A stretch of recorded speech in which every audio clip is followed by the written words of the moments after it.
आज आपण सोयाबीनची भाजी बनवणार आहोत.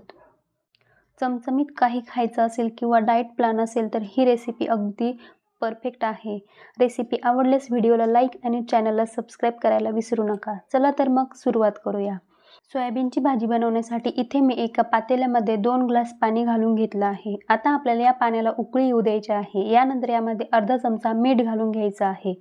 यानंतर 2 मोठी वाटी सोया चंक्स घालून घ्यायचे आहेत. आता हे सोया चंक्स या पाण्यामध्ये व्यवस्थित बुडवून घ्यायचे आहे. परत एकदा या पाण्याला व्यवस्थित उकळी आली की गॅस बंद करून घ्यायचा आहे आणि यावरती झाकण ठेवून 5 मिनिटांसाठी ही सोयाबीन या पाण्यामध्ये व्यवस्थित सोक करून घ्यायची आहे.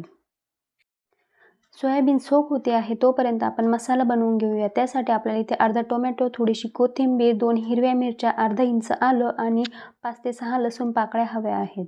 आता आपल्याला हे मिक्सरला लावून अगदी बारीक वाटण वाटून घ्यायचं आहे. इथे आपलं वाटण तयार झालेलं आहे. आता आपण एका भांड्यामध्ये एक गाळणी ठेवून घ्यायची आहे आणि यावरती ही सोयाबीन गाळून घ्यायची आहे. सोयाबीनची भाजी बनवत असताना आपल्याला सोयाबीनमधून सर्व पाणी व्यवस्थित गाळून घ्यायचं आहे. सोयाबीन गरम असते त्यामुळे ही पद्धत वापरली तरीही चालेल. अगदी व्यवस्थित सगळं पाणी गाळणीच्या खाली निघून येतं. सोयाबीनमधून सर्व पाणी काढून झाल्यानंतर आपल्याला एका कढईमध्ये 1 चमचा तेल घालून घ्यायचं आहे. तेल गरम झालं की यामध्ये आपण सोयाबीन घालून घेणार आहोत. आपल्याला ही सोयाबीन या तेलामध्ये व्यवस्थित परतवून घ्यायची आहे. सोयाबीनची भाजी बनवत असताना सोयाबीन थोडीशी परतवून घेतली की भाजीला खूप छान टेस्ट येते.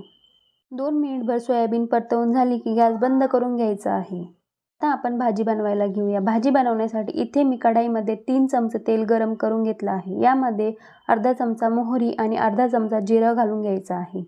यानंतर 7 ते 8 कढीपत्त्याची पाने घालून घ्यायची आहे. यानंतर एक मीडियम साईजचा कांदा बारीक कट करून घालून घ्यायचा आहे. आता हा कांदा गुलाबी रंगावरती परतवून झाला की यामध्ये तयार करून घेतलेलं वाटण घालून घ्यायचं आहे. हे वाटण या तेलामध्ये व्यवस्थित परतवून घ्यायचं आहे. इथे आपण टोमॅटो कच्चा वापरलेला असल्यामुळे आपल्याला वाटण व्यवस्थित वाटून घ्यायचं आहे. यानंतर यामध्ये 1 चमचा लाल तिखट, 1 चमचा धनेपूड, 1.5 चमचा कांदा लसूण मसाला, 1 चमचा चिकन मसाला आणि 1 चमचा किचन किंग मसाला घालून घ्यायचा आहे. आता हे वाटण आणि सर्व मसाले व्यवस्थित परतवून घ्यायचे आहे. हे सगळं व्यवस्थित परतवून घेतलं की भाजीवरती तर्रीही चांगली येते आणि भाजीमध्ये मसाल्यांचा रॉ स्मेलही येत नाही.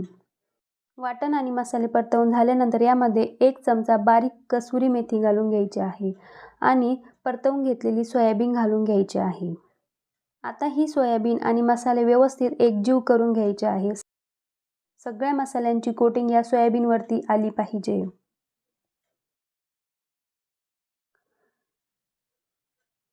यानंतर आपण यावरती 1 चमचा काश्मीरी लाल मिरची पावडर टाकून घेणार आहोत. परत एकदा ही सोयाबीन मिरची पावडरसोबत व्यवस्थित परतवून घ्यायची आहे. आता आपल्याला यामध्ये गरम पाणी घालून घ्यायचं आहे. भाजीमध्ये पाणी घालत असताना भाजीची कन्सिस्टन्सी तुम्हाला कशी हवी आहे यानुसारच तुम्ही यामध्ये पाणी घालून घ्यायचं आहे. कुठलीही भाजी बनवत असताना भाजीमध्ये गरम पाणी घातलं की भाजीला छान चव येते. यानंतर यामध्ये चवीनुसार मीठ घालून घ्यायचं आहे. परत एकदा हे मीठ व्यवस्थित मिक्स करून घ्यायचं आहे आणि भाजीवरती झाकण ठेवून ही भाजी 7 मिनिटांसाठी लो फ्लेमवरती शिजवून घ्यायची आहे. 7 ते 8 मिनिटांनंतर तुम्ही इथे बघू शकता भाजी अगदी छान शिजून तयार होते. तुम्हाला भाजीवरती खूप जास्त तरी हवी असेल तर तुम्ही या भाजीमध्ये तेलाचा वापर जास्त करू शकता. भाजी तयार झाली की यावरती थोडीशी कोथिंबीर घालून घ्यायची आहे आणि भाजी खाण्यासाठी तयार आहे. रोजचा तोच भाजीपाला खाऊन कंटाळा आला असेल किंवा डाएटमध्ये प्रोटीनयुक्त काहीतरी खायचं असेल तर ही भाजी अगदी परफेक्ट ऑप्शन आहे. तुम्हाला आजची ही नवीन रेसिपी आवडली असेल तर या व्हिडिओला एक लाईक नक्की करा आणि इझी टेस्टी रेसिपीजला सबस्क्राईब करा. परत भेटूया अशाच एका नवीन सोप्या आणि हेल्दी रेसिपीसोबत.